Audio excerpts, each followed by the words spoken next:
बद्दी अस्पताल के रोगी कल्याण समिति की बैठक में अगले वर्ष का 55 रुपए का रखा गया है बजट।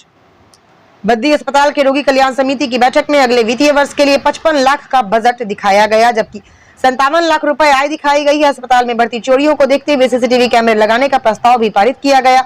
अस्पताल में कैंटीन व केमिस्ट शॉप बनाने का भी प्रस्ताव पारित किया गया है। पुरानी अस्पताल की बिल्डिंग को डिसमेंटल कराने की बजाय यहां पर उसकी रिपेयर कराने के बाद प्रयोगशाला चलाने का फैसला लिया गया। डायलिसिस सेंटर के लिए सरकार से स्वीकृति मिल गई है, जल्द ही एनएचएम से स्वीकृति लेना बाकी है। दून के विधायक राम कुमार चौधरी बैठक में मुख्य अतिथि व एसडीएम संजीव धीमान की अध्यक्षता में हुई, जिसमें मॉडल अस्पताल को जल्द चालू करने की बात कही। विधायक ने कहा, बद्दी का यह मॉडल अस्पताल बनकर अब तैयार हो गया है। दिवाली के बाद जैसे ही सीएम समय देते हैं, जनता को समर्पित कर दिया जाएगा। 2017 में कांग्रेस सरकार ने इसे चालू किया था, लेकिन भाजपा सरकार ने 5 वर्षों तक कुछ नहीं किया। स्टार न्यूज प्लस के लिए हिमाचल प्रदेश के बद्दी से सतीश जैन की ये रिपोर्ट।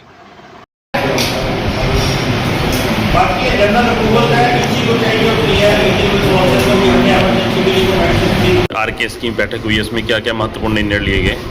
आरकेएस की बैठक जो है बद्दी हॉस्पिटल में काफ़ी समय से लंबित थी और इसमें काफ़ी महत्वपूर्ण चर्चा जो हमने की है कि हॉस्पिटल को चलाने के लिए कुछ फंड्स की जरूरत होती है, वो फंड कैसे हमने को जनरेट करना है।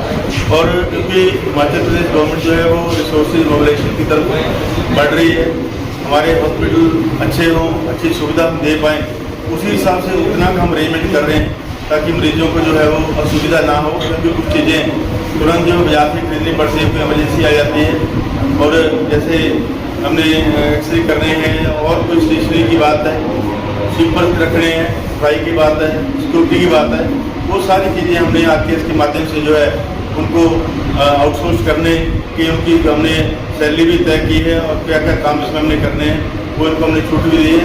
कुछ इमरजेंसी दवाइयाँ 1 लाख रुपये तक का खर्चा इसके माध्यम से करने के लिए भी हमने इस मीटिंग में आज उसको अप्रूव किया है। और ये जल्द ही ये हॉस्पिटल 100 बेडेड जो है वो होने जा रहा है। इसको पीजीआई लेवल का हॉस्पिटल हम बनाने जा रहे हैं, यहाँ पे ब्लड बैंक की सुविधा हो उसकी भी हमने चर्चा की है। और बाहर हमारे जो पेशेंट्स के साथ अटेंडेंट होते हैं उनको बैठने के लिए हमारे पास जो वेटिंग एरिया वो भी हो, कैफेटेरिया जो है हम इसमें बनाएंगे। और इस हॉस्पिटल को पीजीआई चंडीगढ़ और 16 सेक्टर के साथ पैरेलमेंट करने के लिए जो है मैंने डॉक्टर साहब को बोला कि गवर्नमेंट को लिखें और कॉपी मुझे करें, उसको भी मैं माननीय मुख्यमंत्री से अप्रूव करा के इसको जब भी नालागढ़ हॉस्पिटल है, बद्दी वाला हॉस्पिटल अभी पीजीआई के साथ इन्वेस्टमेंट इसकी नहीं हुई है तो उसको भी इम्पेल किया जाएगा। और इसके अलावा हमारे जो स्टाफ हैं, हमारे जो डॉक्टर्स की भर्ती है, हमारे पास अभी 11 पद हैं, 3 पद रिक्त अभी 8 पद हमारे पास पड़े हुए हैं। लेडीज स्पेशलिस्ट की तैनाती हमने कर दी है और अन्य जो 3 पद 14 पद हमें हमारे इसमें सेंक्शन होंगे जब हमारा ये 100 बेडेड हो जाएगा।